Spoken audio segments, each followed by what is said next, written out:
So we are back at 6 Point Craft Ales, Red Hook, Brooklyn, and we're starting the bottling process. First thing we're doing is sanitizing the bottles, filling them up with this solution to sanitize them, and then we're pouring the liquid out. And we're adding them to the beer tree right over here.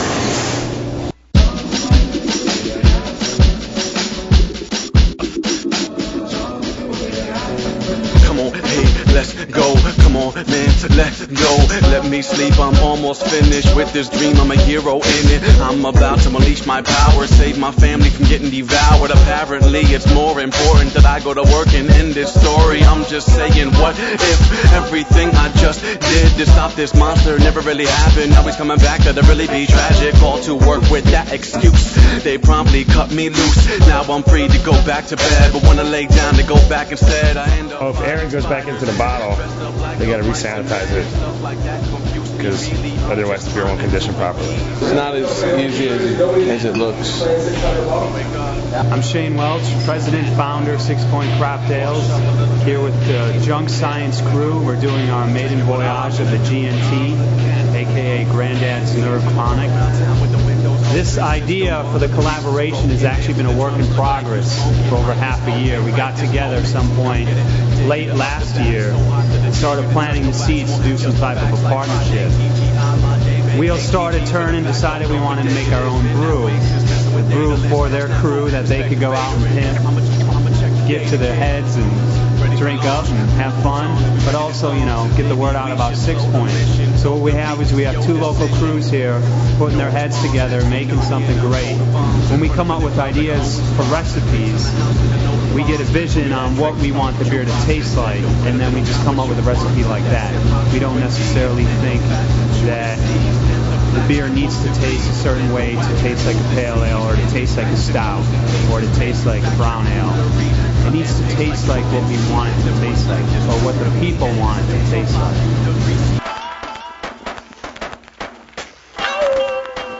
Check it go 1, 2, 3, 4, 5, 6, 7, 8, 9, 10, 11, 12 reasons you can never tell when and how that you should quit your job. This wide pages on the case, I'm here to fix your problem. Number 1, quit on payday right after you cash your check, before they try to cancel it, cause that's their last offense. Cause dude, there's gotta be something better to do than working harder than these folks is living better than you. And 3, this is important, be sure to not give notice, cause they won't give notice when they fire you, and you should notice. 4, steal anything that isn't bolted down, stash it in a safe place and move it slowly out. And 5, when you fed up and ready to retire, you're on your way out the door, just pull the Jerry Maguire like, who's coming with me?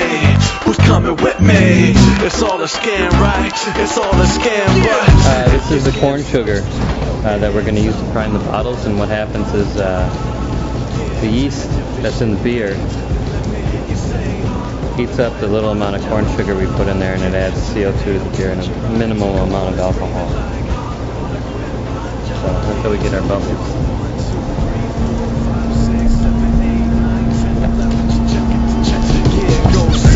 Make sure that they never see it coming, otherwise they fire you, and now it spoil all the funny. And 7, make them sweat, make them wonder why at first you started showing up to work wearing shorts and a Hawaiian shirt. And this is subject to great debate. Should you just vacate the space, or should you break their face? But 9, I recommend you leave without violence, cause nothing, I mean nothing is more painful than the silence. When 10, you go to lunch, say you've been working so hard, and catch a flight to Puerto Rico, then send them a postcard like, hola jefe, you vile bastard. This is just to let you know I took a shit in the file cabinet. The file. So this thing is built so basically all you do is you hold on to this top part, and it opens up when it pushes up, right? So Oh, okay, alright. See that? Yeah, and you release it.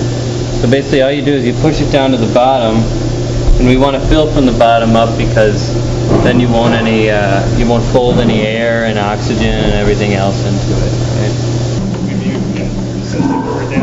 Alright, so we want to take these, you want to keep your fingers off the inside of this.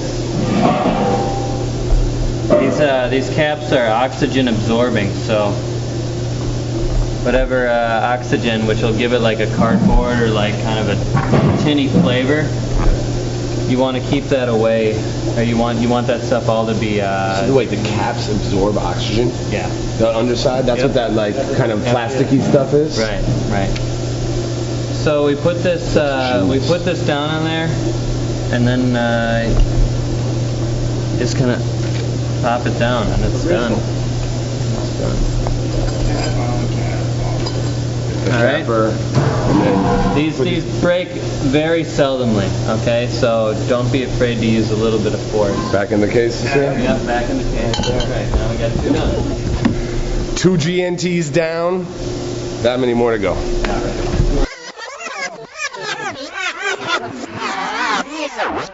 Was passing by when I saw how evil and despair held them in a trance, and as they called for me to join, I shouted, not a chance, one of these days.